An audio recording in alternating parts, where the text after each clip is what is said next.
So, stress in the body. That is what we are here to talk about today.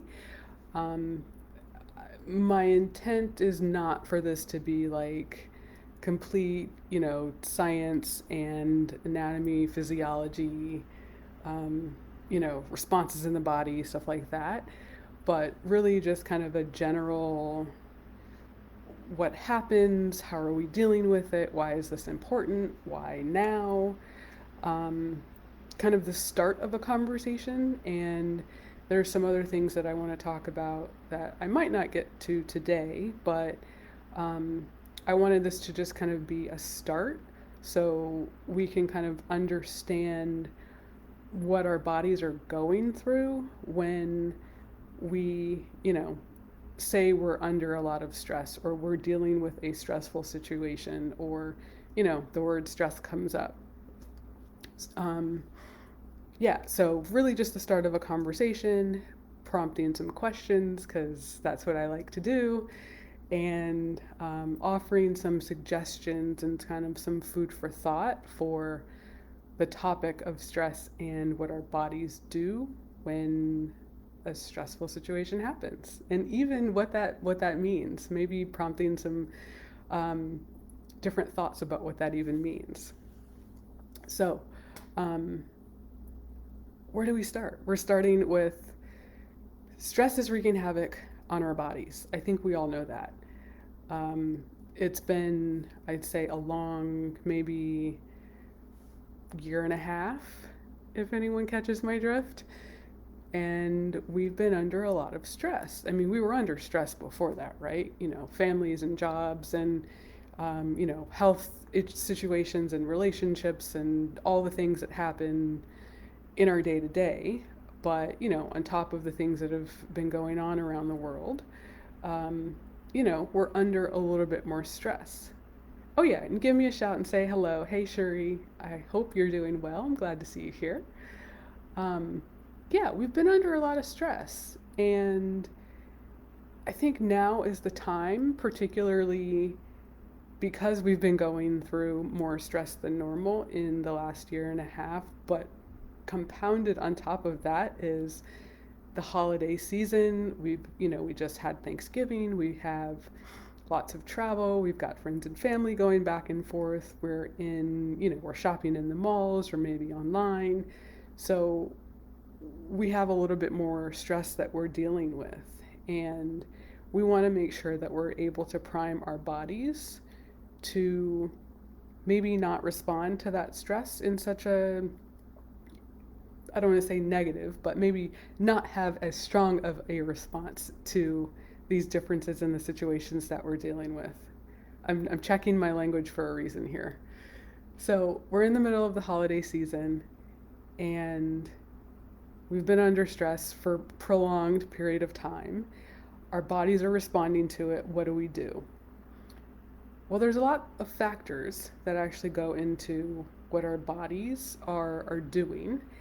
And first and foremost, I want to kind of level set on a couple of things. So, first, I want to say that our bodies respond to stimulus. And that could be what we call stress. It could be, you know, anything outside of us or internal to us that is going on that we are responding to. So, first and foremost, I do want to say that our bodies respond to stimulus, and what we perceive as stress is stress, but it is the body's response to the stress. So it's not necessarily a negative stress or a positive stress. It is just stress, and our bodies respond and adapt to the stress, the stimulus, the trigger.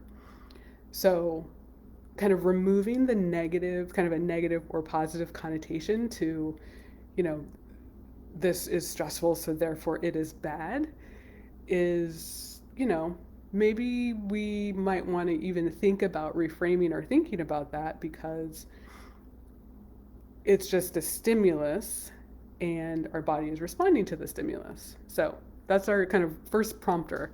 Maybe question, you know, is my body responding to stress, or is this stress bad, or is it just something different? So I kind of want to start there because the perception of good or bad, or something being negative or harmful, it could be relative. It could be up to the person's perception of what they're dealing with, or kind of the community level truth of what is good, bad, wrong, different, etc. So thinking about kind of a stressor or stress as something good or bad, you know, maybe you might want to think about that. But in my book, how I'm going to talk about this is stress being just a trigger or a stimulus that the body is responding to.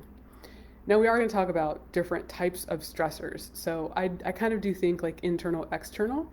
So external being our environment. So the things in the environment that we can and cannot see. So things like, the toxins in the air, or the exhaust that comes out of the car. It could be the things that are happening in our households. So maybe a stressful, environment that you live in. Maybe there is clutter, or maybe it's calm.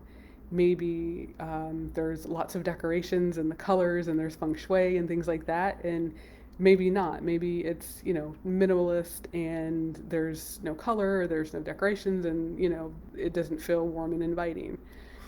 Maybe, there's lots of people that are causing stress or a stressful situation. Maybe it's the job. Maybe it's a type of relationship. Maybe it's the media or the things that you are consuming. So, internet, television, radio, movies, all things that can be consumed, that impact, that kind of have an outside influence on what the body kind of does and perceives.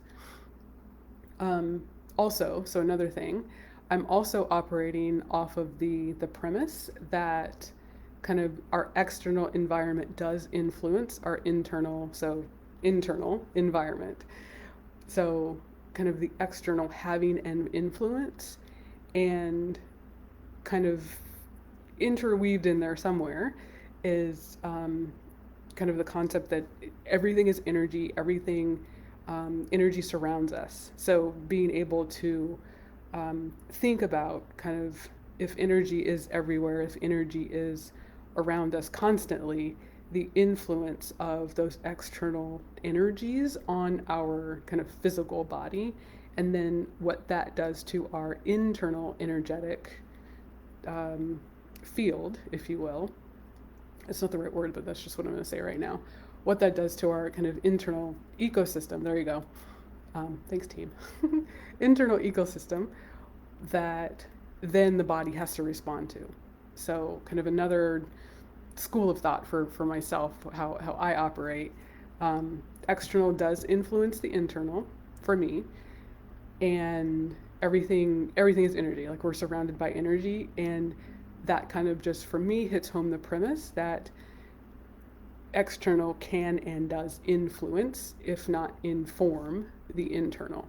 So I'm going to weave in kind of some of like my current beliefs about how things operate into this, so you can understand where I'm coming from. But so external and internal. So we've said environmental, things in the air, things in our physical home and our environment, the media, the books we read, the movies we watch, all those things that we consume also do have an impact on kind of our physical environment and state.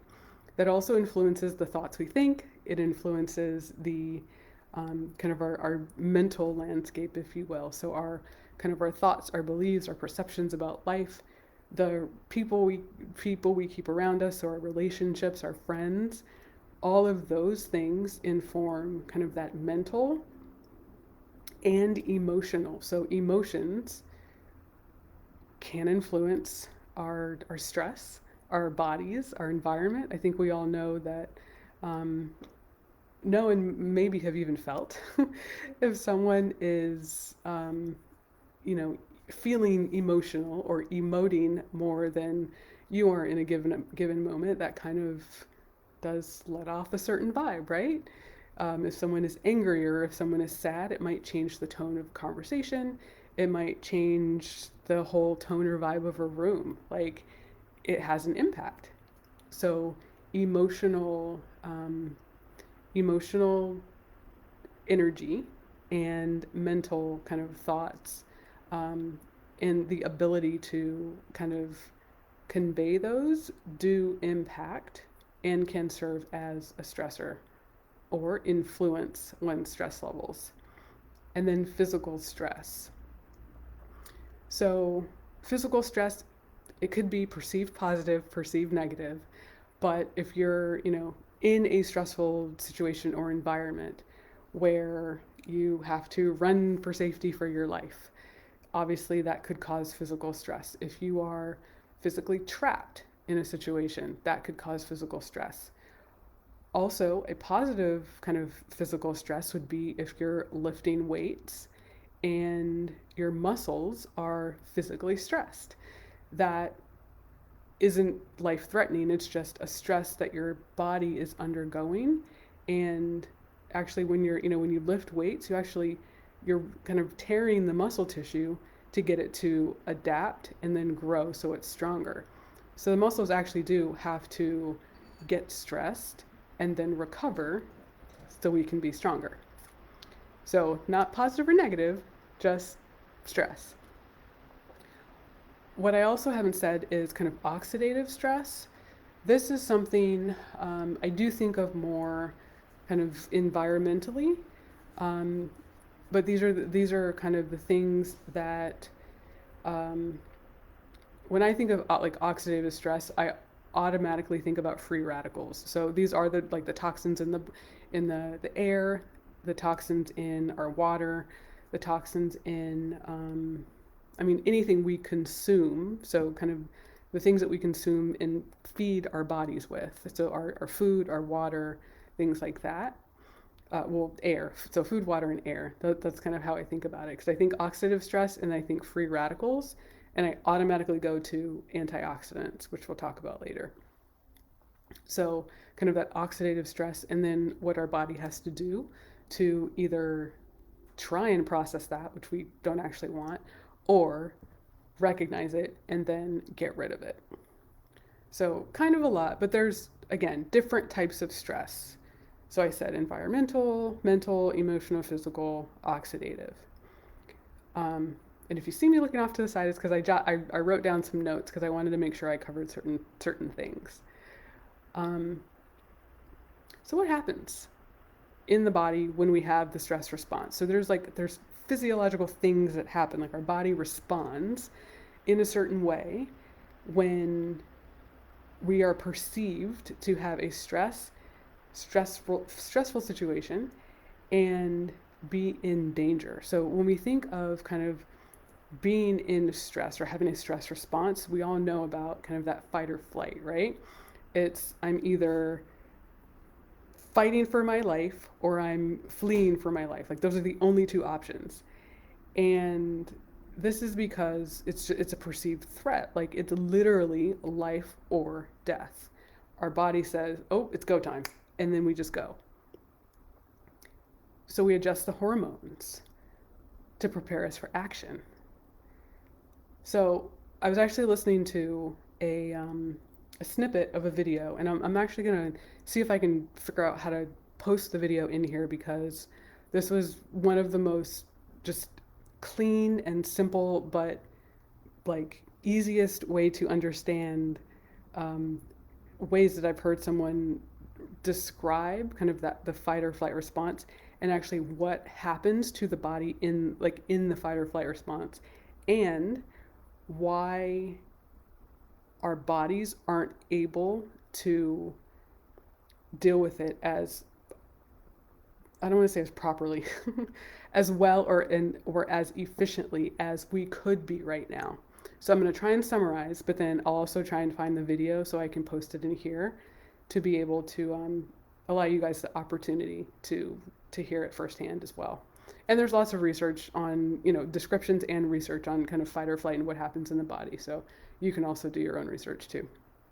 But so the premise is, you know, way, way, way back in like Neanderthal times when we were hunter gatherers, we literally feared for our life. Like the saber-toothed tiger was out there in the wilderness, and they were going to, eat us because we were just easy targets, and we were dinner.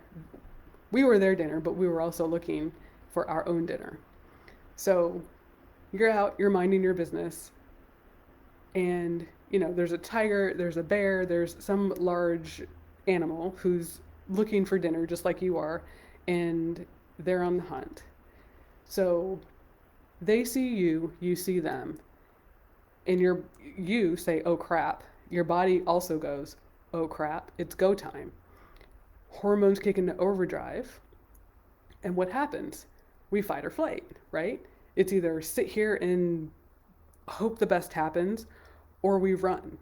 So in the fight or flight response, so when we're fighting, when we choose to fight, our bodies trigger a series of cascade effects. Hormones trigger, blood starts to rush, your hands might get clammy, you may or may not be able to think appropriately, but you know that you need to move, right? Something needs to happen. Your adrenaline surges, like the hormones go crazy. And what's going on is your body saying, "I need to get out because I'm in danger. I need to get to safety." So the blood goes, the temperature rises, the adrenaline goes, all the hormones go, the muscles go to get you to safety. So essentially, all your blood is going to the extremities. It's going to the limbs to get you to safety. It's getting you to run. It's getting you to move as fast as you can and pumping the blood, pumping the hormones, pumping all the things to get you to where you can get to safety as fast as possible. Which is great if you're in the wilderness running from a bear or running from a saber-toothed tiger, which God forbid that ever happens, right? But it's for action. It's to get to safety. It's literally for survival. So if your blood is pumping, your blood is going, to your arms, to your legs, to your feet, it's not going to all of the other organs that it might need for sustained function, right? If all the blood is rushing to certain areas, then there's other areas that aren't getting necessarily the blood, the nutrition, the things that it might need. So think about if that happens. You get that surge. It could last, 15, 30 seconds, maybe a minute, and then you're exhausted. Like think about the Olympic track and field, like the sprinters. They train a certain way for a certain reason. So if you think about like the 100 meters, or the 100 like 100-yard dash, or the 100 meters, and then you think about the like the marathoners, completely different bodies, completely different training regimen, maybe completely different diets. They're different because they're using different muscles, they're using different parts of their body for different reasons. And like the sprinters, 10 seconds, 20 seconds, 30 seconds, and that's it. The marathoners, they're in there for an hour, 2 hours, 3 hours. I'm not a runner, so I couldn't actually tell you. But you kind of get the premise. So there's different things that work, but it's for different reasons in different periods of time. So that stress response, the adrenaline is going to go for, 30 seconds, maybe 60 seconds, and then that should be it. We get to safety, we're calm, we're in our cave, we're back in the tent, we're, wherever we are, but we're safe. And then the body says, okay, we're good, we're safe, we're alive. No more bears, no more tigers, we can regulate. And the hormones kind of go back to doing their thing because it's for a short period of time. What happens though if we are under that constant state of stress? Not necessarily running for my life from a bear or saber-toothed tiger type of a stress, but what happens if we're constantly in that stressful relationship, in that stressful job, in that stressful environment? If our body naturally goes through the motions of the adrenaline goes to surge, the blood starts to pump, the hands get clammy, the temperature rises, the muscles, contract from the adrenaline and all the other hormones. What happens if that kind of becomes I don't want to say the norm, but what happens if it becomes more prominent or more frequent? If that blood is pumping a little bit faster and to the extremities more frequently than not, what does that do to all the other functions in the body that are supposed to be going on, that we need to survive, that we actually need to survive long term? So if this kind of stress response, this fight or flight, is something that is supposed to be short term, literally that 30, 60 seconds, what happens if these things are elevated over time?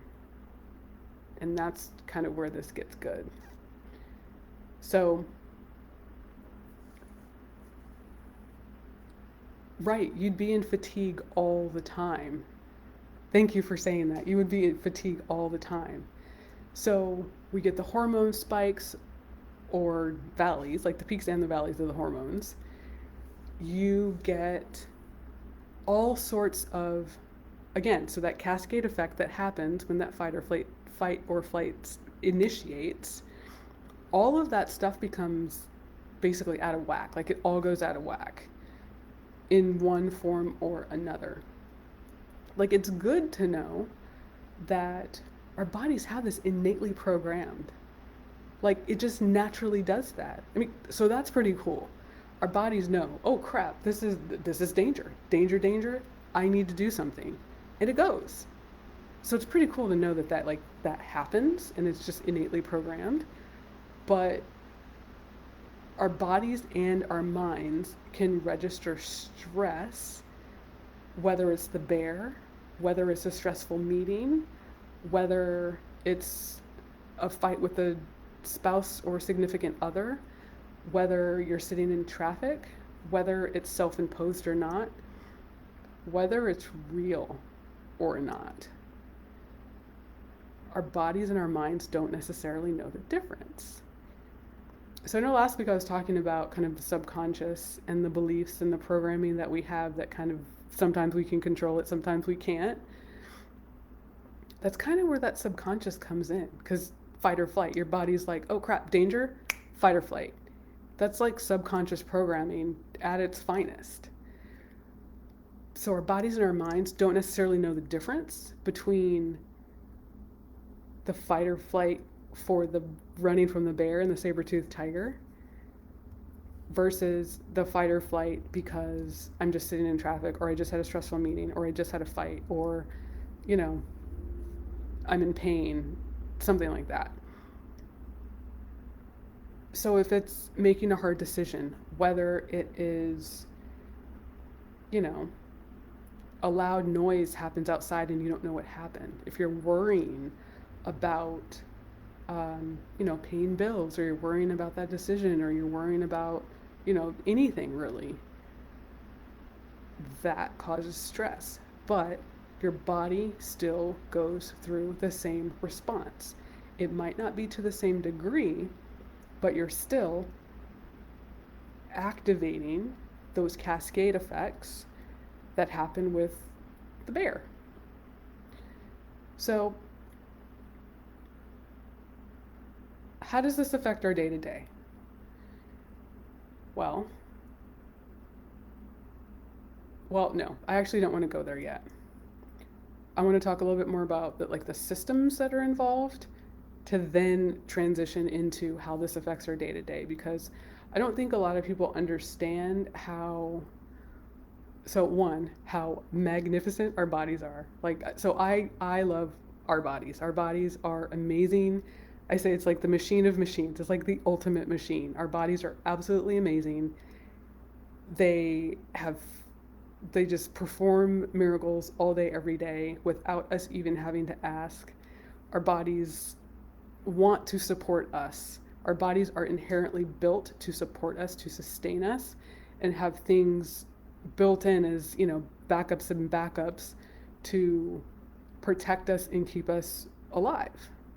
So, understanding how kind of all of these systems interact and intertwine and feed each other is one, it's great if you know all of that, like all the anatomy and the physiology and kind of all the ologies. So you don't have to know that, but for me, like, I nerd out on this stuff. Like, this stuff is really cool for me and I enjoy it. So for me, it's helpful to kind of not only understand but also kind of just help explain a little bit how some of this stuff works, because it is helpful to understand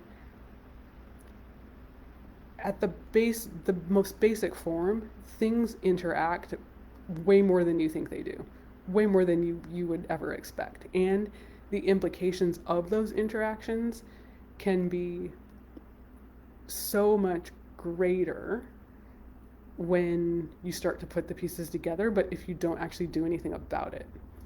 So that's why I think it's important to kind of understand all the kind of interdependencies and things. So, and I'm saying cascade effects. So when all these fight or flight triggers, like all these things happen, and when this happens over time, some of the systems that are involved. So I'm saying, adrenaline and different hormones. So like cortisol. I'm not going to name all of them, like epinephrine, norepinephrine, like all there's like a lot of hormones. But the point is, that's our endocrine system. So that's the hormones. That hormones kind of help regulate our mood, our body functions, whether we can digest food. They send messages to other systems in the body to say, do this, don't do that. Maybe do this a little bit better or more. Maybe, tone that down a little bit more. They're messengers. They're like little chemical messengers passing notes back and forth saying, do this, don't do that. Okay, we're under stress, not kick this up a notch. Okay, we're not in stress anymore, don't do that. We just ate, we need to, send this chemical here and do that. So they help regulate the body. If you're under a lot of stress, the messages get mixed up. The messages don't fire as efficiently. So that adrenaline, if you're under stress all the time, beyond that fight or flight, there's something that actually is called adrenal fatigue. And it's basically your adrenal glands produce the adrenaline, and they're firing, and it's like, my God, I'm still firing. And they just fire, and like things can get out of hand because they can misfire or they can not fire when they need to if there's prolonged periods of stress. So if your hormones are off, that can impact your digestion. So I know we've heard of a thing called cortisol, because we know about stress, and that cortisol actually stores kind of in our belly, so we got that like the little belly fat going. Don't worry, I have some too. I'm not judging. So our bodies say, "Oh, well, I need to have this. Like I need to protect myself." Maybe you do, maybe you don't, but that's the message that's being signaled to say, "Oh, we need extra protection," or "Oh, we need extra food," or "Oh, we need to store this versus burn this." When those chemical reactions aren't going as planned or as they're supposed to, then the messages get mixed up. Things get routed to maybe not the right place, and the body responds. So like I said, the digestion. We may or may not be able to digest certain foods. We might crave foods when we normally wouldn't. We might put on, so we might have problems digesting. We might crave certain foods. We might digest a little bit more. We might either go to the bathroom more or not go to the bathroom at all. So that happens because of our hormones. Also because of our hormones, our mood. I know we know about the mood swings and things like that. Because we might crave certain foods, then actually I'm not even going to get into the gut. I've been doing a lot of listening and reading on kind of gut health, mind gut connection, like the microbiome, all that stuff is super fascinating, you guys, super fascinating. Not this topic, but it can be impacted. So I'll just say our body's ability to digest food appropriately is impacted by stress. I'll just leave it at that. Our immune system. So this one, it's not something you really think about if you think about stress. But think about if again, the blood's pumping, the blood is going out to the extremities. It's not focused on, the heart, the lungs, the liver, all the, pancreas, stomach, like everything. It's not focused on those things. It's outward, not inward. So if that's happening, our immune system can be impacted. So one, for hormones, one, because the mixed messages are being sent, or messages are not being sent at all, but because we're in a heightened state of worry or anxiety, again, that adrenaline, those adrenals are firing, we might crave different foods, which then impact kind of, I'll say, how do I want to say this? My words want to be the pH balance of our system. That's not really the right way to say that. It is, but it isn't. So basically, actually, I will say the pH of our system. So the foods that we crave, I'll say it this way. The foods that we crave, the foods that we eat, I'm not going to say crave, the foods that we eat impact our body's ability to process. The amount of stress or our ability to regulate stress impacts the hormones, which then impact our ability to eat a little bit healthier and then digest what we eat. So let me say that a different way. If we're eating certain foods, because we're craving certain foods, because our hormones are telling us that that's what we want, they might not be as healthy as when we aren't under as much stress. So it can in fact impact our decision making, because our hormones aren't firing, the messages aren't being, the signals aren't getting to where they need to. So how does immunity factor into that? Well, if we're not feeding our organs the nutrients that they need to sustain normal function, then that means they aren't able to sustain normal function. That's basic, right?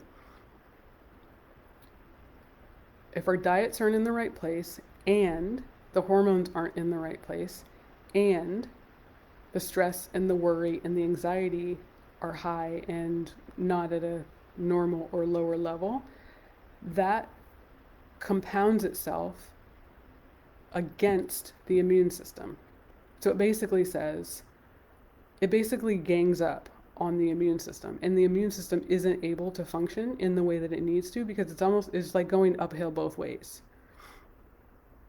It can't respond fast enough to the internal environment and the external environment, because it's just a lose-lose situation. So immunity is is I'll say is impacted by living in a high stress environment. And I can give you a prime example why. Autoimmune. So I've dealt with this, like stress and immunity. I've dealt with this for a number of years now. And not only through kind of a stressful work situation, but also just stressful life situations. I was diagnosed with an autoimmune uh, diagnosis in 2012, and I've since fixed all of that. But I was diagnosed at the time under a lot of stress, diet not the best. I was exercising, diet not the best, emotions I didn't even know what those were. I couldn't express them, couldn't verbalize anything about an emotion in 2012 or anything prior to that. Um,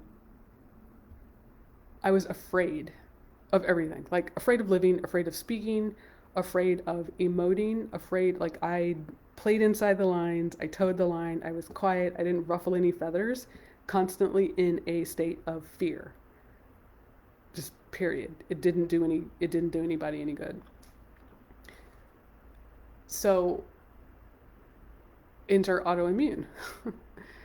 I had also had a series of like hormonal things, like menstrual cycle, things like that, that were just completely out of whack, completely out of balance, and I had just learned to live with them. But the autoimmune diagnosis kind of took the cake. It was like, okay, so this happened once I got my poop in a group to like go to the doctor and actually get some help about it. Um, I was then fed certain information about what would happen, what my prognosis would be for the rest of my life. I bought into it for a little bit, and then that changed, and now we're here talking. But the stress literally shut my body down. The stress that I had been dealing with that was not only mine, it was for other people as well. The stress, the fear, the worrying about what others were doing, what other people thought of me, worrying about what, they were doing with their lives, what I needed to do to help them. I was like the ultimate people pleaser, the ultimate chameleon who would morph and contort to do whatever anyone else needed to do. But I was not doing anything for me. So ultimately my health paid for it. And I'm grateful now that I can look on the other side and kind of talk about it, but the stress of that was real. And it wasn't just a single type of stress. Like I started off in the beginning saying there's multiple types of stress. There are. And it all has an impact on the body, whether we want to believe it or not, whether we're willing to acknowledge it or not, whether we're dealing with it and don't really realize it or not, like there's an impact. So like I dealt with that. I dealt with that and have completely turned things around because I know it's not worth it to deal with it. We don't have to deal with it. We need to learn what's going on and then figure out how to change. So, how did I get on that tangent? Oh, immunity. Sorry. Immunity. So, our immune systems, our digestive systems, our endocrine system. So, the hormones, the way that we digest our food, our ability to protect ourselves. So, our body's immune system is to protect us. If it does not have the optimal environment to be able to go out, kind of seek and detect the things that are foreign, so to speak, and detect them, create the response, and then excrete them from the body, it's no good.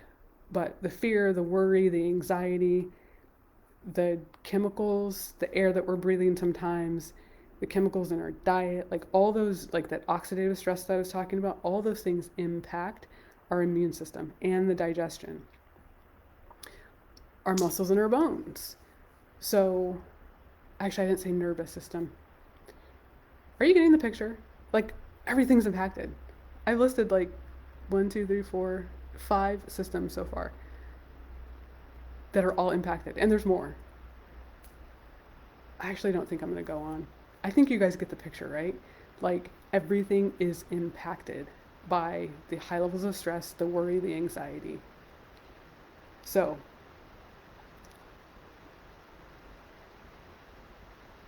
what do we need to do to fix this? That's like, that's what we need to know. What do we need to know to fix this? Well, I'm starting to build a belief about what if it isn't actually fixing, but it is more about building resiliency in our response to when this stuff happens. Yeah, there's a little bit that we can do to kind of fix and potentially reverse, right? We can fix and we can reverse, but the concept of a stressor or a stimulus or a trigger is not going away, right? It's like we're just going to have to deal with it. I think we've seen that the stress, the fear, the anxiety, whether it's ours or someone else's, our bodies are going to want to respond to it, process it, maybe if that's what we're allowing our bodies to do. But what can we do to have a more resilient response to this stuff without having the physical reactions that our body has been building up as normal? Because the prolonged stress, the prolonged fear, the anxiety, it's not, that's not where it's at. It's like we don't need to live like that. So what are some things that we can do? Well, I've talked about the external environment in our physical space. We can clear clutter. We can clear our space. That's free.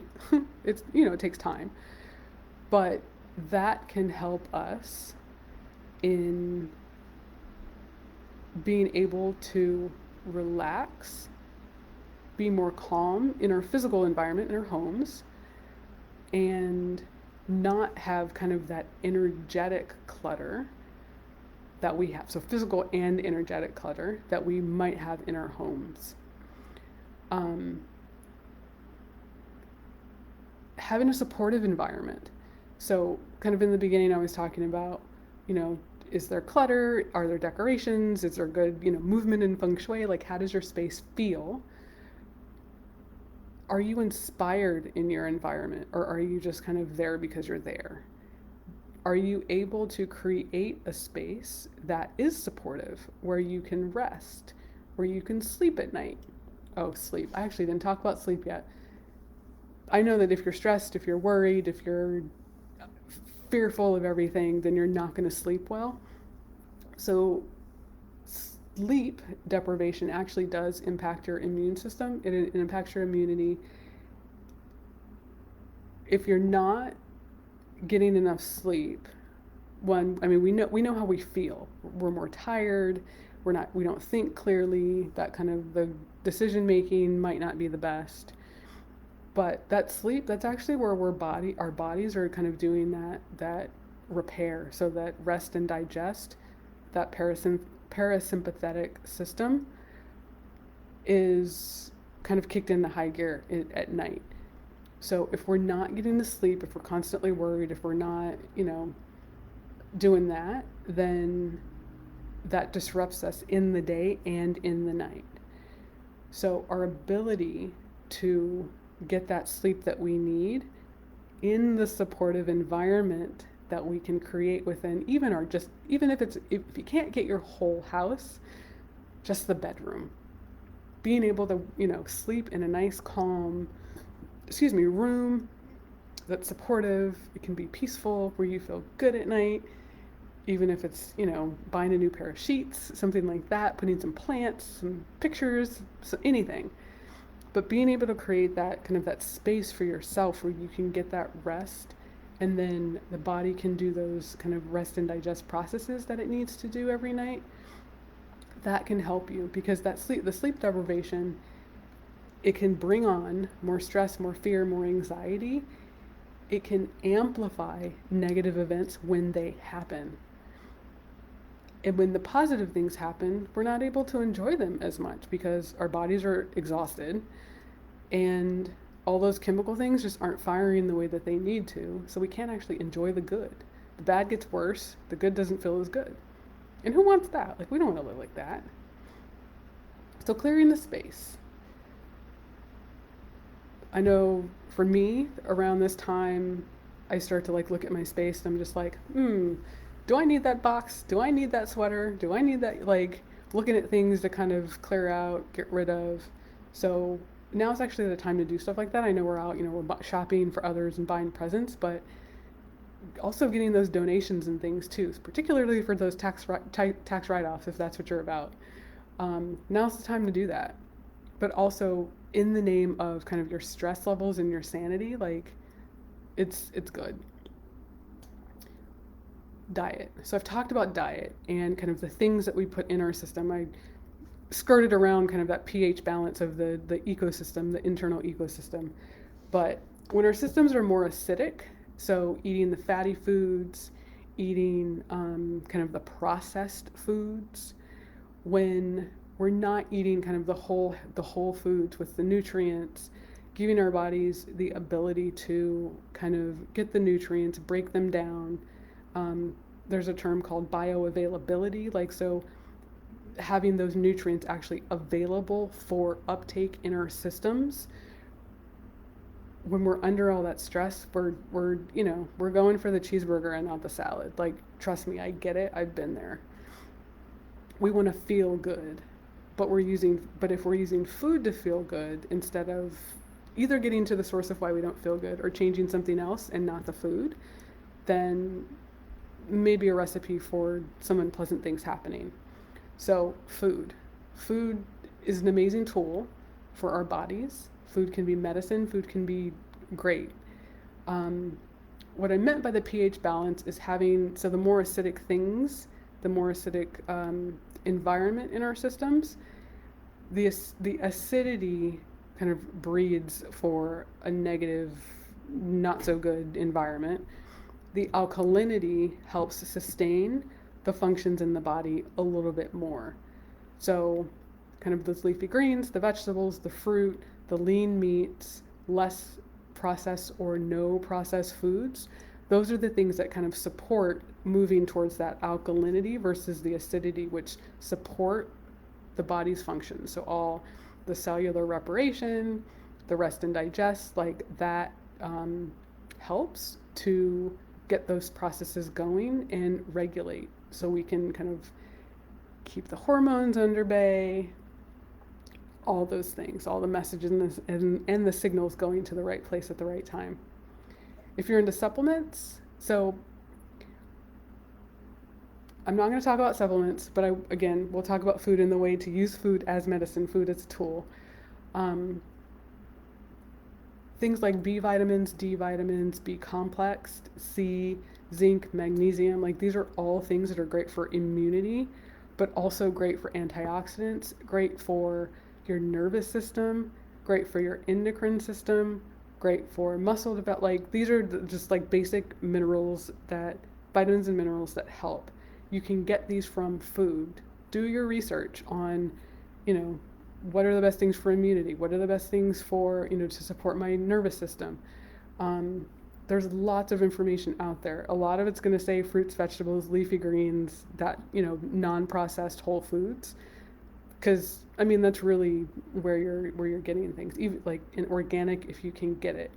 Organic's a broad term, but organic if you can get it. Exercise. So exercise also can be free if you're just going out for a walk in nature or, moving while you're in commercials in between your show. Getting that blood pumping, boosting those natural hormones, getting those muscles going, supporting the bones. Exercise, like I can't talk enough about exercise. I just can't talk more about exercise. Like exercise is great. Exercise is amazing for stress relief. There have been thousands upon thousands of studies about exercise and stress relief and calming the body and regulating hormones and just improving everything in its ability to talk to one another inside the body, in addition to, improved mood, weight loss, better digestion, better sleep quality, again, sleep, so many different ways to benefit from exercise, in particular as it relates to stress and stress management and stress relief. Controlled stress. So this is like my new favorite thing, is actually exposing the body to stress. So what is perceived as negative stress or a negative stimulus, and doing it in a controlled manner so as to build up the resiliency of my body systems to respond to an actual stressor when it happens in a more efficient and just reasonable manner. So what do I mean by this? So hot and cold therapy. So I've kind of jumped on the train of cold therapy. I'm not like taking ice baths or anything, but I am taking cold showers.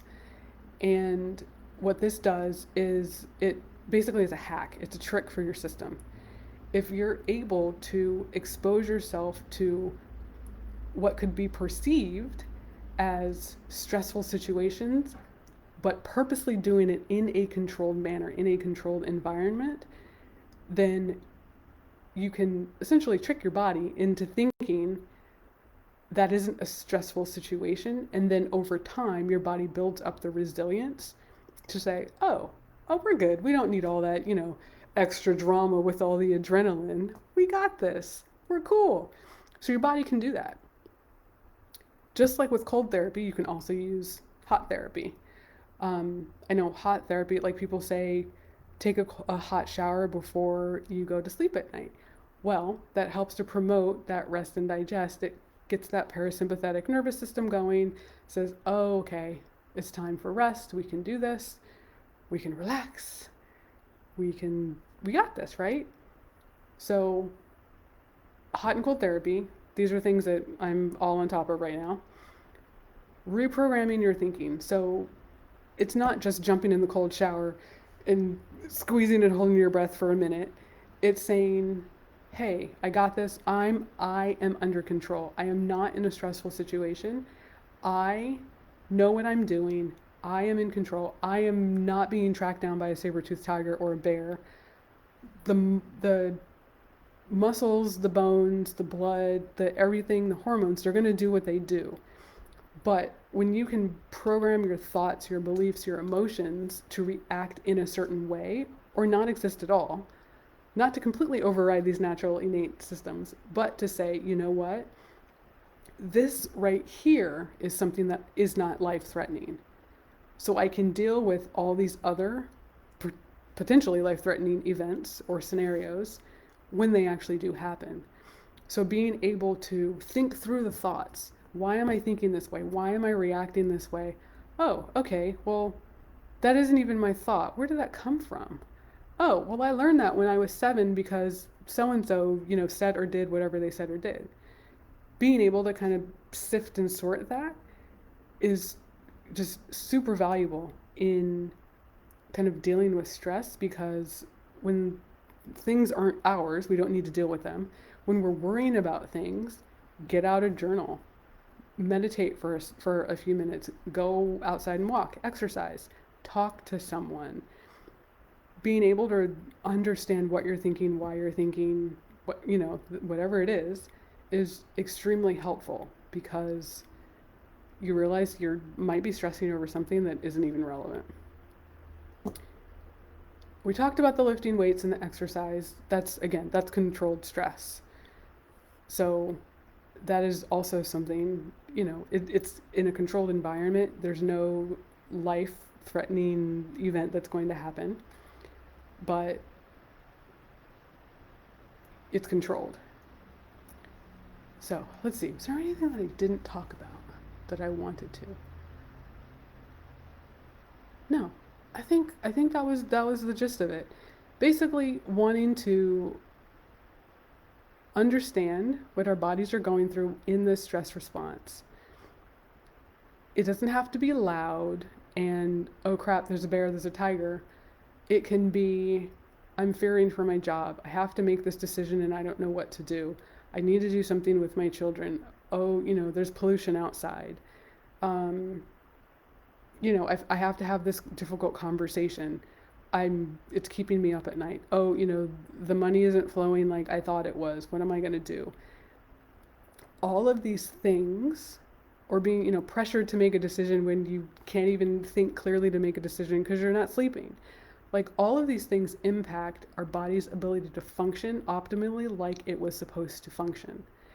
And understanding this, being able to work through it, give ourselves and use tools to help our bodies become more resilient day in and day out, to manage the response to kind of the prolonged stress and not have it affect us, not if we don't want to. Again, not overriding kind of the innate response when we actually need it, but being able to manage what happens when we have just the small things so we can become more resilient and not go through the peaks and the valleys of our body responding by way of sickness, by way of fatigue, by way of pain. Our bodies don't have to do that. It's responding to the stimulus, but we can control our response to the stimulus, and we can manage. We have control. We can take control over how we respond to these situations. So that is what I wanted to say today. I hope this was helpful. This is a topic that it's super fascinating to me. Again, like I said, I love the body, and all the ways that it interacts with itself. So let me know your thoughts. Let me know your questions, what you want more or less of, how your body is dealing with stress, like how you've been dealing with your own.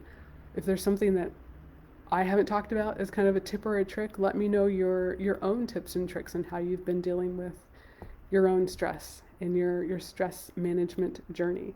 So I hope this is helpful. Let me know. Yeah, have a good day, have a good night, have a good morning, whatever it is when you're looking at this. And I hope to talk to you soon. All right, bye.